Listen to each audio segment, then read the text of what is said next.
Cari amici del canale, ci troviamo a Vicenza, sono in compagnia di Mauro, un carissimo amico del canale, che ha realizzato completamente in fai da te il suo furgone. È un Mercedes. Mercedes Sprinter. Benissimo. Ragazzi, oggi impareremo come si allestisce un van, un camper, e sono mezzi che ci servono per divertirci e non solo. Sapete che su questo canale parlo sempre anche di emergenze, di calamità naturali. Ebbene, avere un mezzo così, poi lo vediamo all'interno, soprattutto in quella che è la fase tecnologica, cioè di batterie, inverter e quant'altro, è sempre qualcosa di utile che va oltre il divertimento. È praticamente una casa mobile.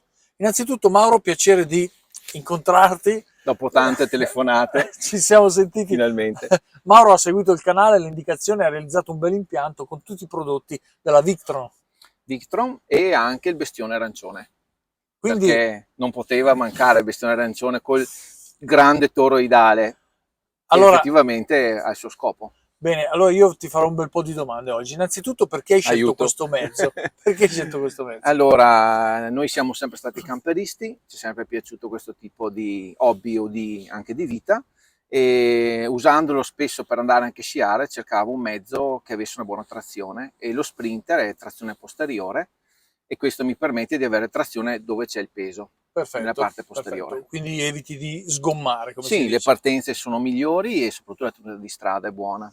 Bene, Certo bene. che però trovare lo spazio nello Sprinter che va in curva per far tutto, soprattutto la parte batterie, non è stato Non è semplice. stato facile, e dopo vedremo cosa hai fatto. Quindi, ragazzi, sarà utilissimo per tutti quelli che hanno il mezzo specifico, in modo da andare dettagliatamente su quello che è la combinazione degli arredi e delle cose elettriche, ma nel contempo tutti voi, qualsiasi mezzo abbiate, qui potrete trovare indicazioni utili, poi ovviamente da modificare, da adattare sui vostri mezzi. Ah beh, non si è mai finito di modificare. Cioè, lui ancora ha detto finito per 10 volte, ma è sempre, lo sappiamo, nel È fai da così. te è così.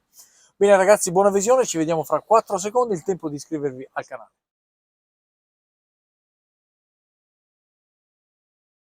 Eccoci qua ragazzi all'interno del van e io comincerei subito a fare una domanda classica che fareste anche voi, cioè siamo all'interno di questo mezzo e io chiederei a Mauro a questo punto che cosa hai messo, che cosa hai montato. Cioè noi andiamo in Puglia, ipotizziamo, e ci troviamo con questo mezzo.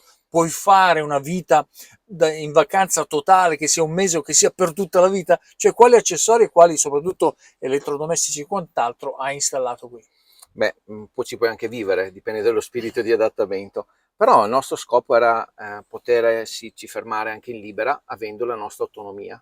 Quindi ci siamo creati la zona, io e mia moglie, l'abbiamo fatto insieme, ci siamo creati la zona cucina, tutti i vari pensi dove stivare, tutte le varie cose che servono per la vita quotidiana, e abbiamo cercato anche di studiare gli spazi in modo da poterci muovere nel limite del possibile nello spazio che c'è, e avere tutto a portata di mano, partendo da dove mangi, a dove dormi, che sia confortevole, e anche al bagno, e che deve esserci anche quello per Indubbiamente. poter avere la comodità di essere autonomi. Ecco, una domanda. Tu quindi a livello di elettrodomestici cosa hai messo? Qui c'è il lavandino, col suo Lavandino, rubinetto, frigorifero? frigorifero a 12 volt, piastra induzione a 220, in questo caso quindi usiamo l'inverter e serviva un bel po' di corrente per far andare la piastra induzione. Chiaro? Praticamente questo è un mezzo gas free, non Ok. essendoci gas tutto deve funzionare con la corrente in questo caso. Bene, quindi ragazzi, in libera e non solo, anche può essere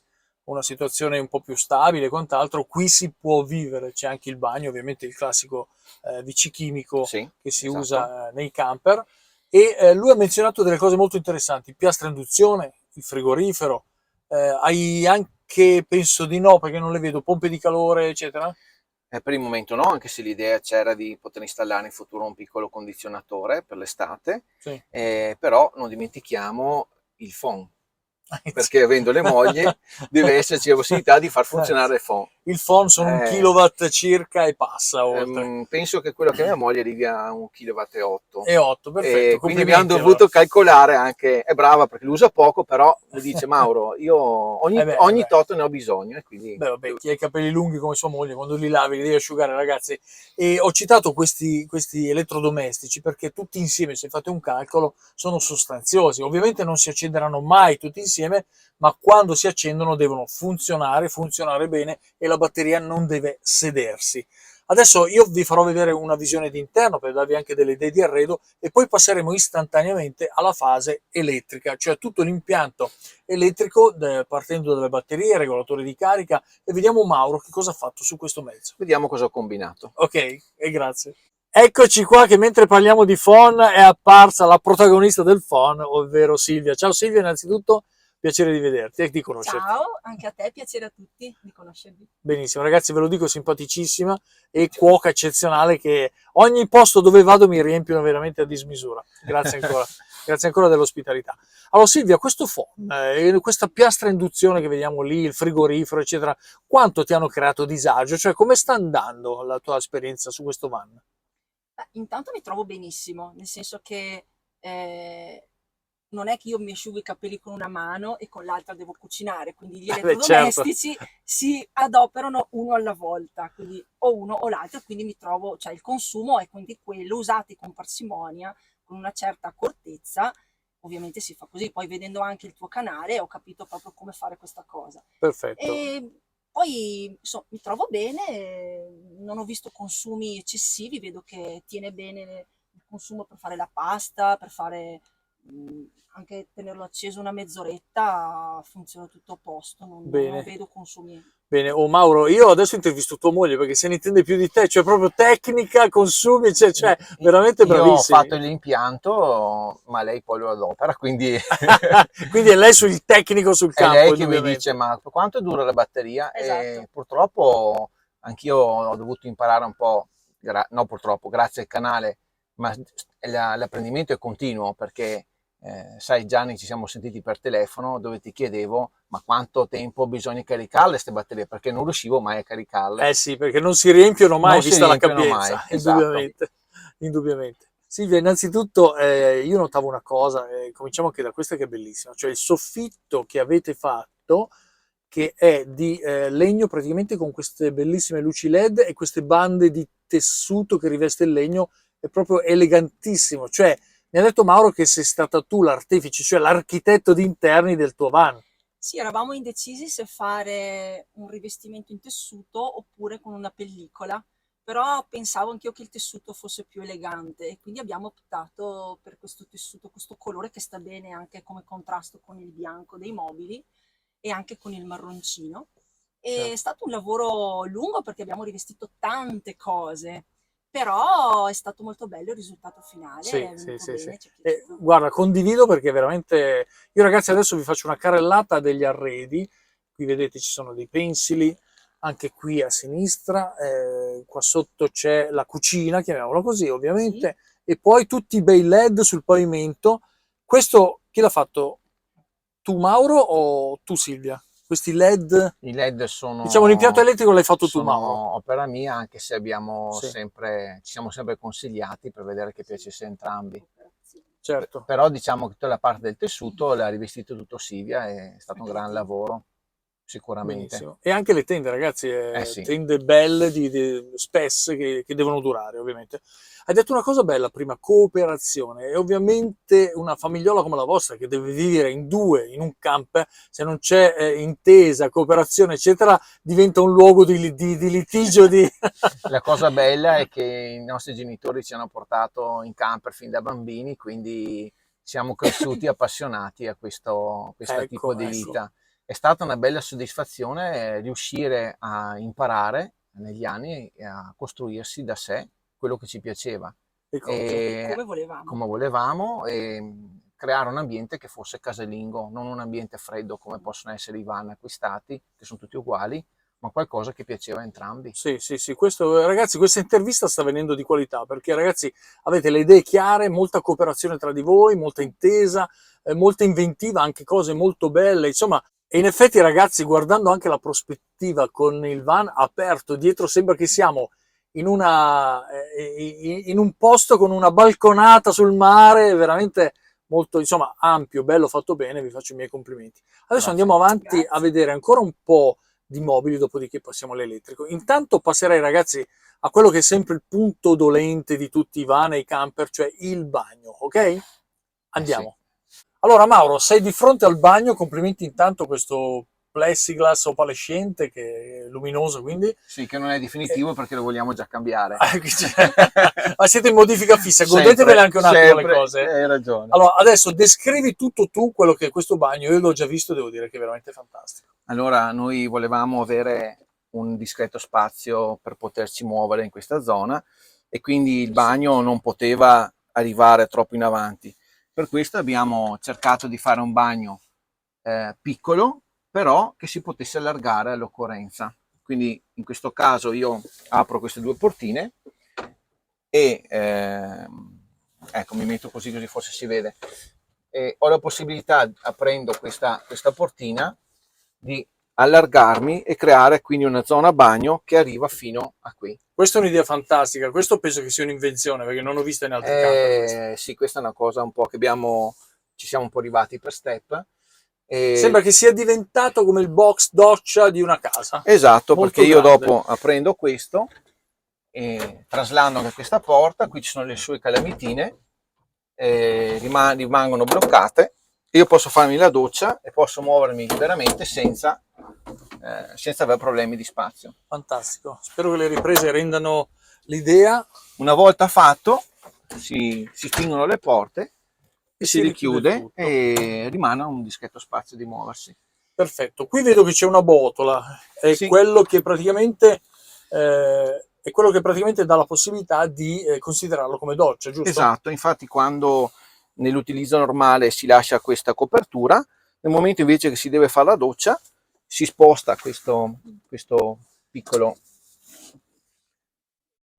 ripiano e togliendo via questa tavola c'è la possibilità di fare la doccia e qui sotto c'è il Questo è suo... bellissimo perché ha proprio messo la pedana doccia e questo mi ricorda quando andavo in palestra e c'era questa proprio sotto le docce, fantastico. E con i vari punti di raccolta, quindi si può fare la doccia, l'acqua cade dentro, viene mandata nella tanica di recupero, Sì. finita la doccia si riposiziona questo Bellissimo. e non si bagna e si è a posto. Bellissimo Mauro, fammi vedere anche l'interno del bagno così almeno vediamo come apri solo una porta a questo punto. Eccolo qua ragazzi, veramente accessoriato, vediamo qua il porta oggetti, qui c'è la sua doccia verticale, ovviamente il water. E si vede anche il piatto doccia con i listelli in okumè che sono fatti apposta per far drenare l'acqua quando si fa la doccia. Vi ricordo che il legno di okumè è quello resistente all'acqua, è un legno africano, è meglio dell'okumè c'è solo il tech ma costa troppo. Esatto. Qua sopra vediamo luce, sì. LED. Nell'angolo c'è l'attivazione, c'è il pulsantino Perfetto. azzurro per i LED, qui abbiamo una ventola con doppia possibilità di estrarre l'aria o di mandare dentro aria dall'esterno. Quindi spinge o tira, ok. Esatto, quindi puoi mandare fuori gli odori o puoi portare dentro il fresco quando c'è caldo d'estate. Anche perché se hai fatto una doccia e vuoi asciugare, la fai andare al contrario in modo che possa, diciamo, tirare un po' d'aria anche dentro. Esatto, dentro si tiene sempre cambio d'aria e si sta bene. Ragazzi, questo è tra i bagni più grandi e belli che, devo essere onesto, che abbia visto. Lì è messo una pedana di alluminio greccata, molto tutta sigillata carina. E l'acqua viene spinta verso il piatto doccia. Quindi questo piatto è quello che raccoglie sia la doccia lì che qua sotto spostando questo coperchio e poi va nella vasca di raccolta per essere smaltita. Ed è 70 per 130, quindi è una bella misura. Si muove bene. Fantastico. Mauro, Silvia, veramente complimenti. Mauro, il tour di questo van mi sta entusiasmando, ti fa venire voglia veramente di fartene uno. Qui vedo un frigo che è bellissimo, cioè praticamente è una colonna che va da sotto totalmente fino a sopra. Descrivimelo un attimo. Sì, questo frigo ci piaceva perché dà la possibilità di stivare tantissima acqua, sempre fresca, quindi la parte sotto è dedicata alle bevande o alla verdura. Quindi sempre frigo sia sopra che sotto. Tutto frigo. E ti permette di aprire solo questo vano indipendentemente da tutto il frigo. Certo. E visto che c'eravamo, abbiamo il resto del frigo nella parte superiore che ha anche il suo vano congelatore. Eccolo qua, questo. Un bel vano congelatore molto grande. E molto ecco bello. Perché volevamo anche avere una buona autonomia perché per quanto poco questo frigo è a compressore a 12 volt e consuma consuma è quello che consuma. Certo, però vedo che è molto capiente, eccetera. Questo dalla 150 targhetta litri. leggo comunque 47 watt di potenza massima, quindi non è per niente male. No, diciamo che la cosa che bisogna tenere presente è che comunque soprattutto d'estate rimane attivo per molte ore, Chiaro? soprattutto quando apri e chiudi, e lui deve funzionare anche la notte, a differenza Certo. dei frighi dei camper che vanno a gas. Quindi qua servivano delle batterie che ti dessero autonomia. Sostanza. Bene, bene, complimenti.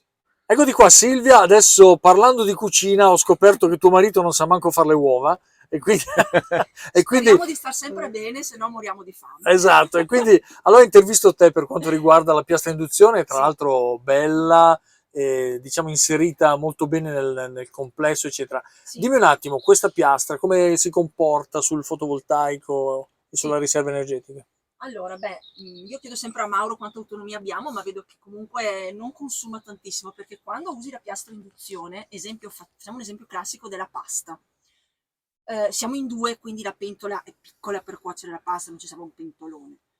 La metti al massimo a 2000 watt, Sì, ci mette 5 minuti a bollire. Una volta che butti la pasta, la abbassi a 400, massimo 600. E il tempo di cottura della pasta, che sono quei 10 minuti, quindi consuma veramente poco. Quindi la cottura a induzione non è poi così enorme, perché lo tieni sempre a una certo. quasi sempre a una temperatura bassa. Quindi diciamo anche se il 2 kW sembra che possa spaventare, a un certo punto però la tieni a 400, fa una sorta di mantenimento per la cottura e questo è Esatto. Poi se devi eccezionale. fare una bistecca o della verdura non lo metti mai a 2000, lo tieni sempre direttamente Sì, basso. sì, perfetto. In ogni caso noi qui abbiamo una piastra, però se volessi fare due cose, noi qui abbiamo una seconda piastra. Bene, portatile, chiamiamola così. Sì, è come questa, però questa l'abbiamo incassata. Sì. Questa è portatile, la appoggiamo o qui, e qui abbiamo la presa di corrente. Sì. La possiamo appoggiare sul tavolino qui dietro. Ah, perfetto. Quindi diciamo è una con sorta la presa di sotto. Oppure questo tavolino si può togliere, spostare fuori, che c'è un aggancio, e possiamo cucinare anche fuori, così non bene, puzza bene, neanche bene. dentro. Quindi hai possibilità con due piastre di fare, che ne so, il sugo su una mentre fai la pasta sull'altra, eccetera. Esatto.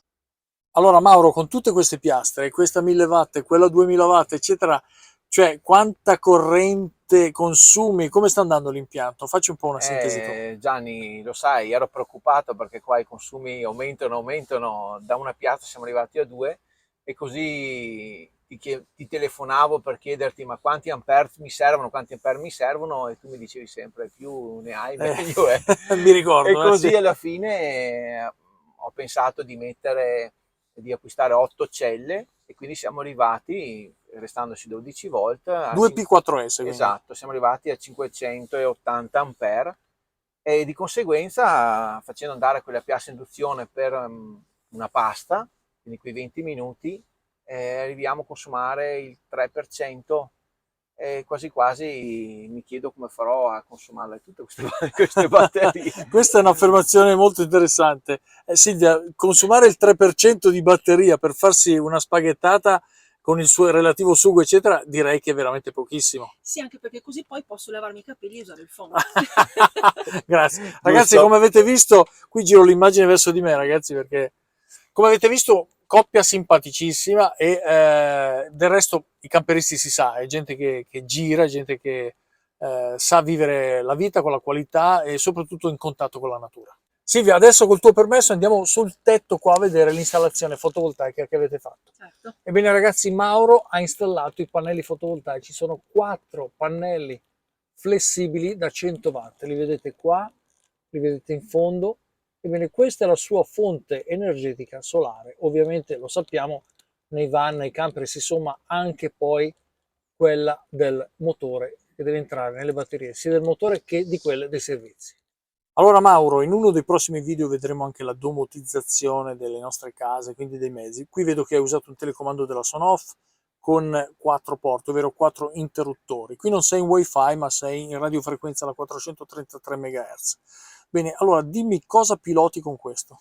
Sì, questo telecomandino ha l'apprendimento con la sua centralina, e l'ho impostato in modo da poter accendere e spegnere le luci sia quando sono alla guida, o quando siamo a letto, se dimentichiamo la luce accesa, abbiamo il telecomandino, e in questo Quindi molto caso, comodo. Vediamoli sì, in progressivamente. questo caso col pulsante 1 Primo, attivo abbiamo l'illuminazione attivato i soffusa, pavimenti, eccola qua, luce soffusa. il Col 2 secondo abbiamo acceso la parte della cucina, la tutta la parte della luce, dinette, ok? col terzo la camera Perfetto, dietro quindi a siamo lì dove Silvia c'è Silvia, ottimo. e col quarto la zona garage. Quindi Zona, quindi il ripostiglio, diciamo quello è un po' il sì, magazzino di tutto quello. Tra esatto. l'altro Silvia, mi dicevi che questo deposito è più grande degli standard che troviamo in commercio, è vero? Sì, Mauro non so come ha fatto, perché veramente, ma è riuscito a inglobare, che poi vedrete nei prossimi minuti, tutto il pacco batterie, tutto quello che io non me ne intendo, tutto quello che Sì, serve, veramente in poco spazio, che qui sotto non c'è soltanto la zona elettrica, ma c'è anche la tanica dell'acqua, il sì. serbatoio, che è messo dalla parte opposta, nel lato opposto, però abbiamo un carico di stivaggio che è grandissimo. E Rispetto agli quindi standard se sì, commerciali. sì, sì, veramente grande, perché quando compri un van normale, lo stivaggio è praticamente Sì, così. sì, sì, Quindi sì. abbiamo il doppio. Perfetto. Ragazzi, qui vediamo una cosa fondamentale. Quando c'è di mezzo il fai da te, spesso, spessissimo si ottimizza. E quindi quello che a volte è uno standard commerciale, quando invece lo personalizziamo, lo adattiamo alle nostre esigenze, diventa, come nel caso di Silvio e Mauro, più capiente, più bello, personalizzato, più utile per il mio scopo personale. Ad esempio, chi di voi ha degli animali creerà qualcosa, qualche situazione dove può anche aver cura dei nostri animali domestici. Quindi veramente il fai da te è molto molto vincente rispetto a uno standard commerciale. Mauro, scivolando sull'impiantistica, so che sotto questo sedile ci sono cose belle che puoi farci vedere a tutti noi. Prego. Allora, qui abbiamo il vano servizi, adesso spostiamo il cuscino che ci dà fastidio. Eccolo qua. Perfetto, allora vedo a sinistra un Webasto. Sì, questo è il riscaldatore collegato alle bocchette d'aria che vanno in 4 posizioni diverse e quello invece è il boiler alimentato a corrente. A corrente, quindi questo preleva anche l'energia dalle batterie litio Sì, ferrofosfato. in questo caso al 220 o 230 come si chiama, c'è una resistenza da 500 watt e in mezz'ora porta l'acqua dai 75 agli 80 gradi. Questi sono 15 litri? 15 litri che poi vengono miscelati con la valvola termostatica in modo da consumare il meno possibile acqua calda e solo quella che serve nel bisogno. Perfetto. Direi fatto molto bene, collegato molto bene, ti faccio i miei È complimenti. stato Questo difficile mettere tutte queste cose in poco spazio. sì, sì, sì, però vedo che ne è avanzato ancora di spazio, quindi in realtà hai fatto un lavoro, diciamo, da certosino, ma anche nel giusto modo. A volte impiccare troppo le cose, poi ci sono falsi contatti, ci sono somme di cavi infiniti e Sì, quant'altro. ogni cavo, come in questo caso la 220, è chiusa nella sua scatola Sì, con sì, tutti i sì, sì. suoi cavetti che la tengono bloccata, mentre la parte 12 volt è in un'altra scatola dedicata. Bravo, senza miscellanze, perfetto. E qui partiamo subito con il controller, che è questo display dal quale tu comandi tutto quanto, o meglio, vedi le condizioni della batteria, le percentuali, eccetera. Sì, questo shunt mi permette di vedere la carica attuale, qui mi dice 72,9%, e il voltaggio totale 13,24 volt.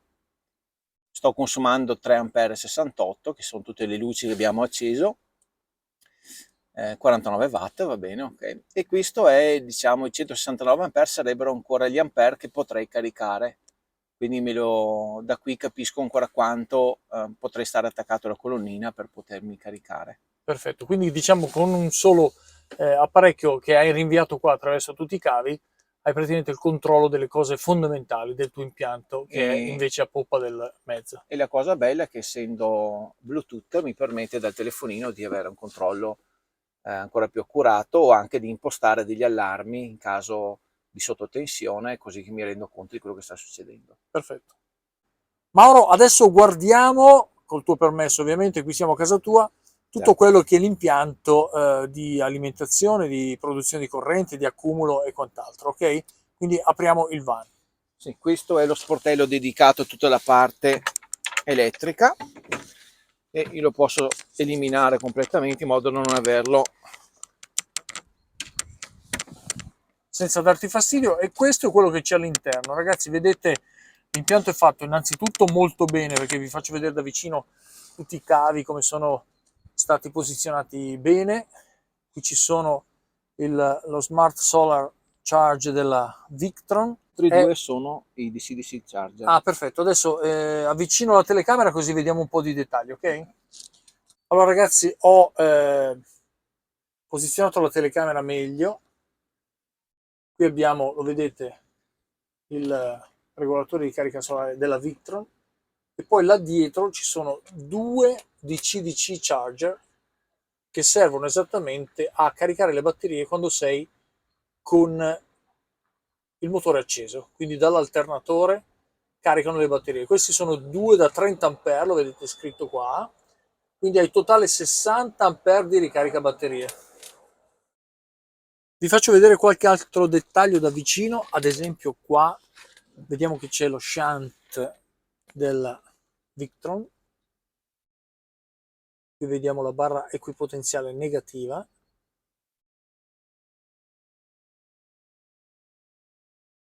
qui abbiamo i cavi che arrivano per alimentare i DC charger che vi dicevo essere da 30 A l'uno.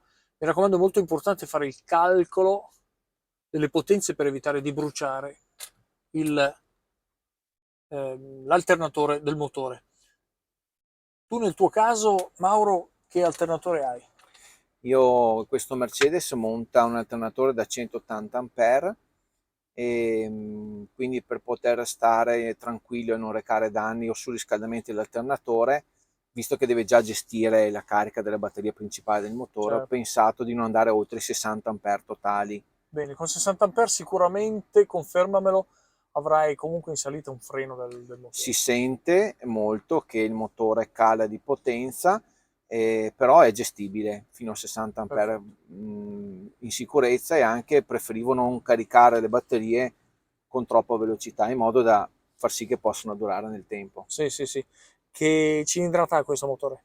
Questo è un 2004, Quindi 2004, turbo diesel, sì, fa 140 cavalli, certo, però ci sta, è ci sta. E proporzionato vedete bene. ragazzi che comunque 60 A che deve tirare giù dall'alternatore crea un freno non, diciamo, non eccessivo, ma non poco, ecco. Allora Mauro, raccontaci un attimo di questo inverter che hai fatto delle modifiche molto piacevoli, faccele vedere. Sì, volevo poter gestire l'inverter in modo comodo, soprattutto poter accedere alla parte dietro l'inverter dove ho tutti i fusibili di sicurezza. E quindi come fare? Come fare? Alla fine sono arrivato a questa soluzione. Io qui ho un fermo di sicurezza che posso sganciare e in questo modo ho delle staffe che mi permettono l'uscita completa dell'inverter. Così ho la possibilità di gestire lo schermo vedendolo meglio, e anche andare a gestire la parte in fondo dove ho la fusibiliera e tutti i vari apparati Bene, quindi hai fatto due slitte con, a estrazione totale. perfetto, attraverso le quali esce l'inverter e qui ci sono tutti i fusibili, i cavi ed ecco la barra positiva che è dietro l'inverter. Doppia barra positiva, tripla, eccola là. Una, due e tre. Quella in alto gestisce la tensione che arriva dal motore e da lì prelevano i DC-DC charger, mentre invece le due barre equipotenziali sotto gestiscono tutta l'uscita, quindi tutta la corrente che va verso le utenze e che viene dai DC charger e anche dall'MPPT e vanno a caricare. Perfetto, allora qui hai utilizzato un cavo sostanzioso perché vedo che questo è un 95 mm², giusto? Sì. Bene.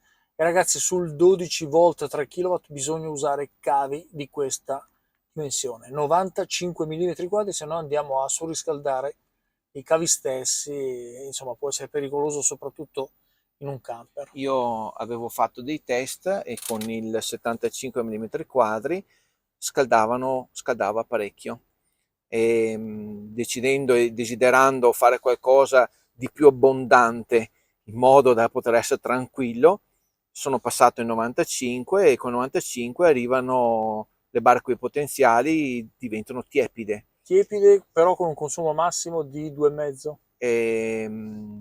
2,5, anche 2,8, non si scalda. Perfetto, Non si quindi scalda. appena appena intiepidito. Esatto. Pensa che sulla 12 volt il cavo suo dovrebbe essere più di 100 e passa, 110-115 mm quadri, quindi Si potrebbe il ancora. ancora ingrandire, però poi diventa effettivamente anche abbastanza difficile da gestire.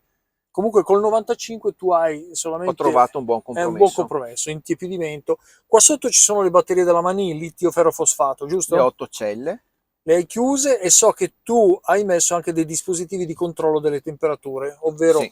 ci sono delle ventole qua, spiegaci un attimo. Sì, queste ventole sono dedicate a estrarre l'aria verso l'esterno Bene, in modo da portare via tutto il calore che si accumula in alto, sì, e sono gestite da questa sonda. sì, Da una parte mi gestisce quindi il calore e dall'altra invece mi gestisce la temperatura delle celle. Quando le celle vanno sotto a una certa temperatura che ho impostato sui 10 gradi, sì. si attiva una piccola resistenza che corre sotto alle celle. Ok, quindi che resistenza hai messo qua? Per scaldare, diciamo, leggermente le celle in modo che non vadano sotto temperatura e siano Sì, protette dall'inverno. Vi ricordo, diciamo ragazzi, questa è una cosa importante. Vi ricordo che per le litio ferrofosfato 0 gradi è il limite minimo.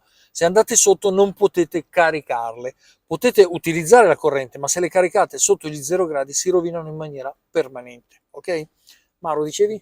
sì, io le ho impostate sui 10 gradi. 10, Quando va quindi a sotto 10 i si 10 attiva. gradi si attiva questa resistenza che fa al massimo una trentina di gradi, però considerare che dopo c'è anche la dispersione, quindi alle celle arriva a meno di 30 Sì, sì. gradi. Quindi ha una resistenza tarata a 30 gradi, che Sì, però oltre quello non le va. celle erano già a 10, quindi quando lei si spegne tutto si Quando porta a arriva 12, a 15, 18. 14-15 Sì, gradi si spegne. perfetto. Quindi questo è l'impianto di Mauro. Direi, ragazzi, che lo vedete fatto veramente, veramente molto bene. Tutti i cavi che sono passati in maniera seria.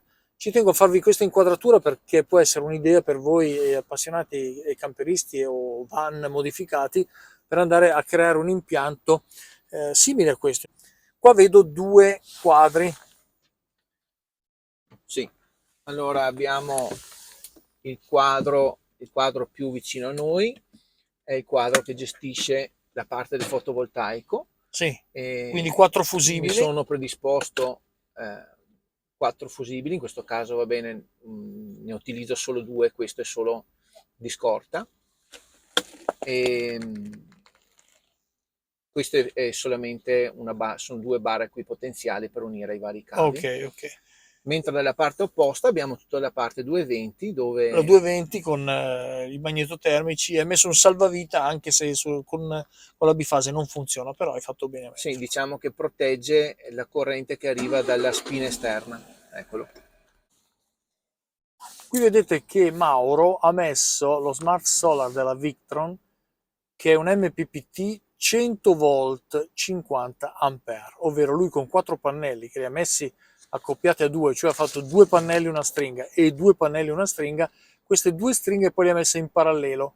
Ecco che allora sul tetto del camper ha messo i diodi di blocco e potrebbe installare, pensate, fino a 50 ampere, quindi questo dispositivo della Victron è veramente, veramente buono.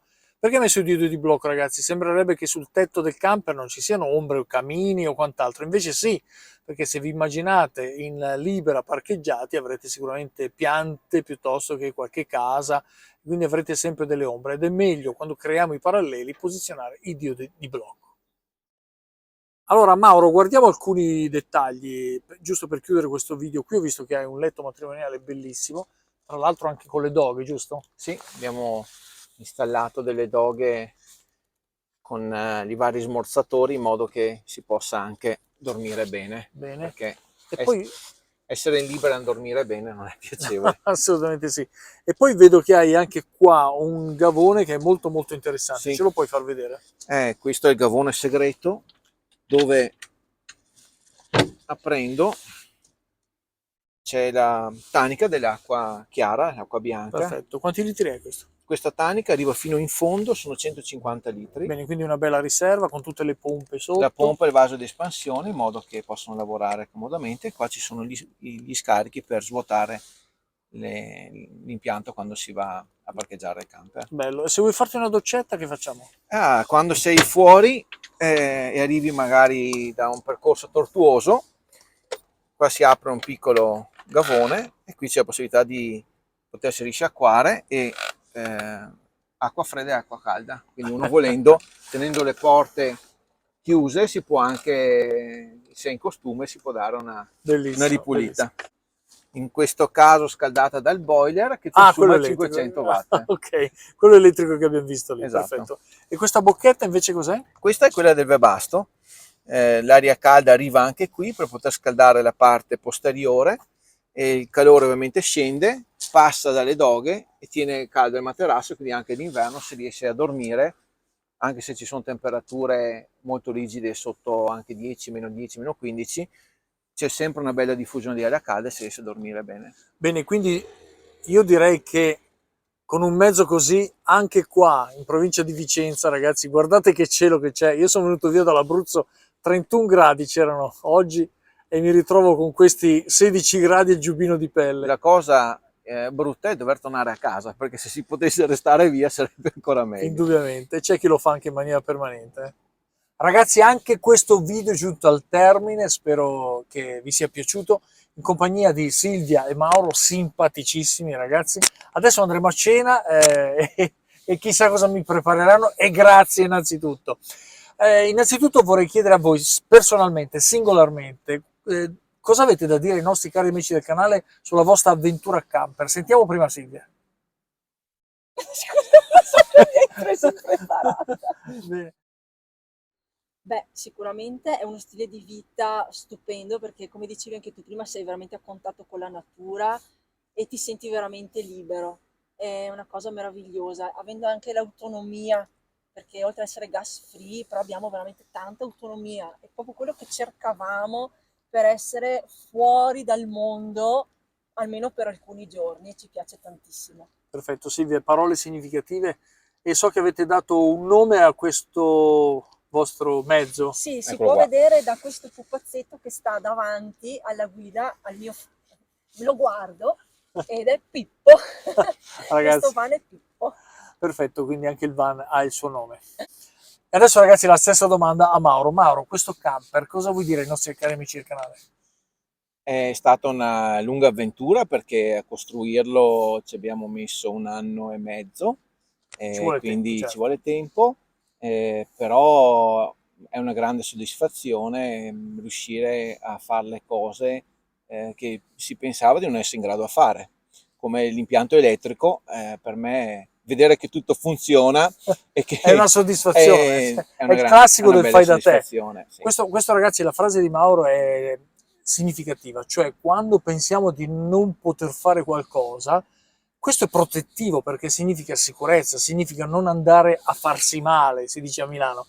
Ebbene, quando poi cominciamo con la conoscenza, con la cultura e andiamo verso la direzione giusta, ebbene lì ci sentiamo pronti a realizzare qualcosa. Questo è sempre il mio incoraggiamento per quanto riguarda il fai da te in sicurezza. Bene ragazzi, questo è quello che accade su questo canale. Iscrivetevi e ci vediamo al prossimo video.